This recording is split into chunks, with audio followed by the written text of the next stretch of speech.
Hello students, welcome to science class.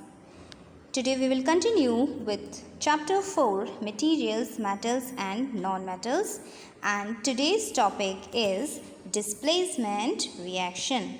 As the name tells, the meaning of displacement means to shift or translation. So let's see what is displacement reaction. Recall the activity of the reaction between copper sulfate and iron that you have done in class 7. Students, in class 7 you have studied that when copper sulfate and iron they react with each other, then what happens? See, when copper sulfate CuSO4, when copper sulfate reacts with iron, it forms iron sulfate and copper is displaced from its salt solution. Iron displaces copper from its salt solution and forms iron sulfate. Why? Because students, we know that iron is more reactive than copper. So iron displaces copper from copper sulfate. So this is displacement reaction all about. The reaction in which you can say the more reactive metal, it displaces less reactive metals from its salt solution. Here in this, iron being more reactive than copper displaces copper from copper sulfate and forms iron sulfate, right? So let us see some more reactions of the same kind. To understand it, let us perform an activity 4.8. Take 500 ml beakers and label them A, B, C, D and E. As you can see in this figure, these are 5 beakers which you have labeled as A, B, C, D and E. Now, take about 50 ml of water in each beaker and dissolve in each beaker of teaspoon of each substance as indicated in figure 4.6. Keep the beakers undisturbed for some time and record your observations in your notebook. Means that in these 5 beakers, first you will dissolve water, okay, 50 ml of water in each beaker. In each beaker you have to dissolve 50 ml of water. Then after dissolving water, you will dissolve 1 teaspoonful of each substance in this beaker. And what is that substance? Let us see here. See students, in beaker A, you will dissolve copper sulfate and zinc granule. Okay, in beaker A, in first beaker A, you will dissolve copper sulfate and zinc granules. Granules means small pieces of zinc, right? Now students, these copper sulfate crystals, it is blue in color. Okay, as you can see here, when you will dissolve this copper sulfate in this beaker A, the color of water will turns to blue because the copper sulfate is blue in color. Then in beaker B, you will dissolve?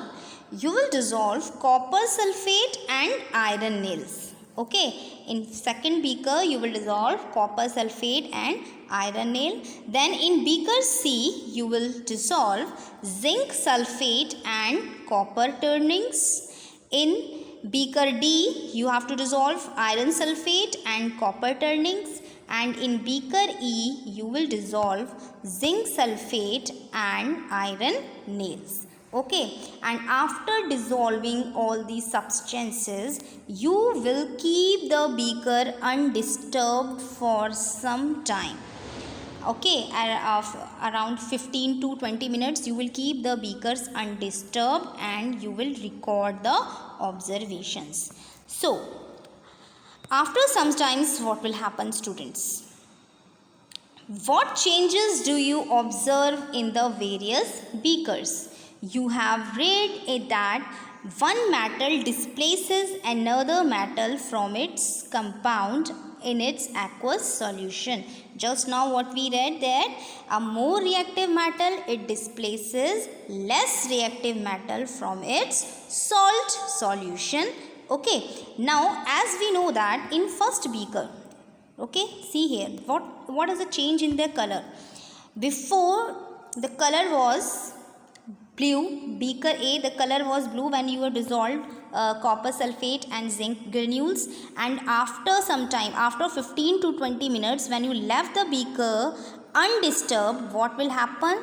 The color of the solution is changed. You see here, the color, first the color was blue, and then after some time when the reaction takes place, then the color has been changed. You know why? Because we know, students, that zinc being more reactive than copper, it will form zinc sulfate. Okay, instead of copper sulfate, what will happen? Zinc sulfate will form, because zinc will displace copper from its solution. Okay, and the following reaction will takes place. How the reaction will takes place? You see here, this reaction will takes place. First, copper sulfate plus zinc. Okay, zinc being more reactive, it will displace copper from its solution, and what it will form? It will form zinc sulfate. Okay, copper sulfate, when it reacts with iron, it forms ZnSO4. Zinc sulfate plus copper, this zinc will displace copper from its solution and it will form zinc sulfate. Now it's clear to you what is displacement reaction? The reaction in which the more reactive metal displaces less reactive metals from its solution. As zinc is more reactive than copper here, so it will displaces copper from its solution and it will form zinc sulfate. Right? Now let us see what happens in the second beaker.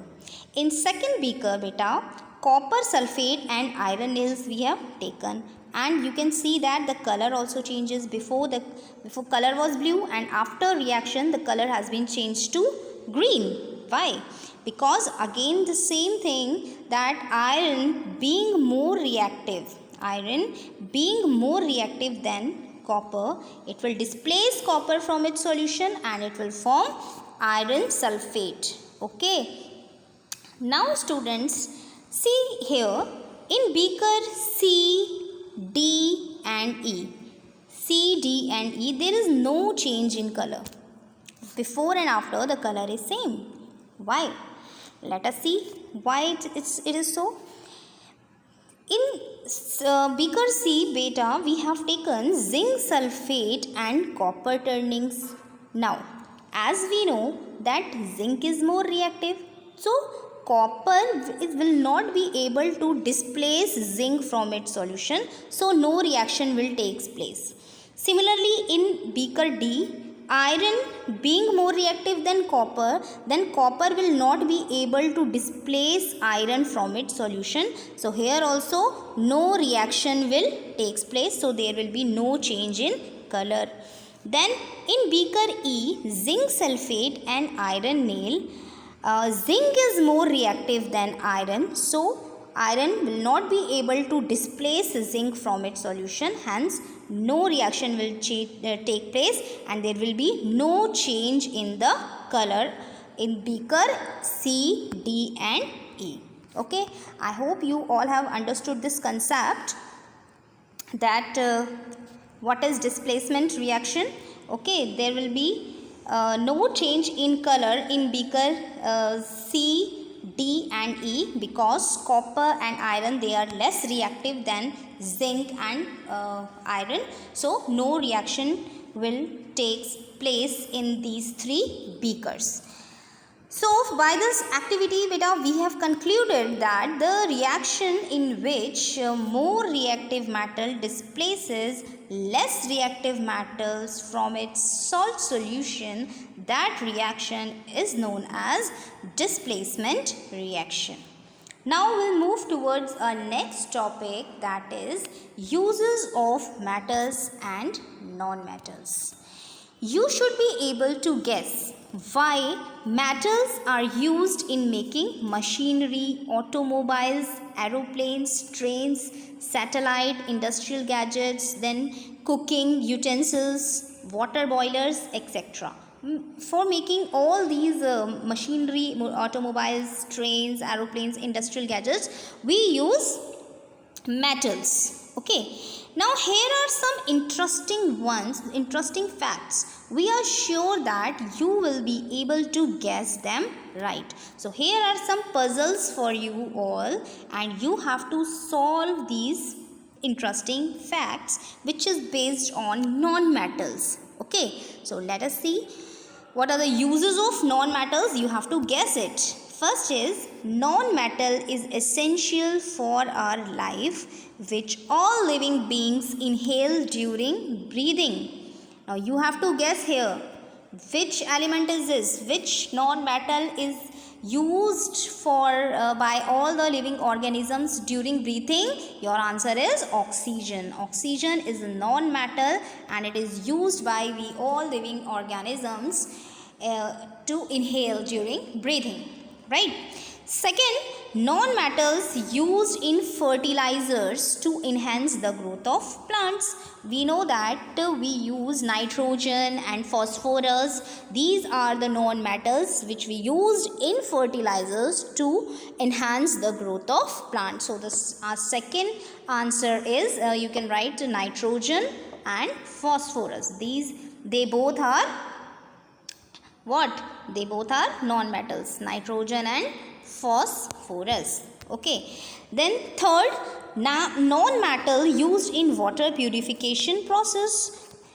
For the purification of water, we use chlorine, and chlorine is non-metal. Okay, chlorine is used to purify the water. Then next is non-metal used in the purple colored solution which is applied on wounds as an antiseptic. You might have seen when there is an injury or we apply some colored solution. Okay, and that colored solution, it changes the color, is the purple or that brown in color. So what is that? Which non-metal is that? Can anyone guess?